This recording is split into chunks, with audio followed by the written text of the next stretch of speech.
অবসরপ্রাপ্ত আইপিএস পঙ্কজ দত্তর বক্তব্য অনভিপ্রেত, তাই তার আবেদনে কোনো সাড়া দিল না হাইকোর্ট। কোনো রকম রক্ষা কবচ নয় জানালো হাইকোর্ট। বিচারপতি রাজর্ষি ভরদ্বাজের নির্দেশ, সব পক্ষকে তাদের বক্তব্য হলফনামা আকারে দিতে হবে। 18ই নভেম্বর পরবর্তী শুনানি। প্রসঙ্গত আরজি করের প্রতিবাদের সভায় তার বক্তব্যে বাংলা তর্জমা করেন আইনজীবী। এটা সোনাগাছিতে হলে আমরা বুঝতাম।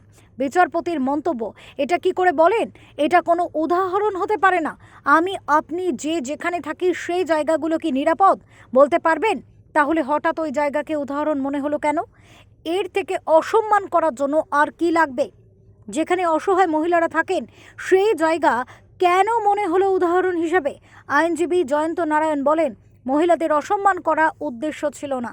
একটা নিরাপদ ও নিরাপত্তাহীন জায়গার উদাহরণ হিসেবে নামটা বলা হয়েছে। এখানে একজন কোনো মহিলাকে উদ্দেশ্য করে কিছু বলা হয়নি। এরপর বিচারপতি বলেন, তাহলে হঠাৎ রাজ্যের এত জায়গা থাকতে ওই জায়গার নাম মনে পড়লো কেন? এত জায়গা থাকতে ওই জায়গায় নিরাপত্তাহীন এটা মনে হওয়ার কারণ কি?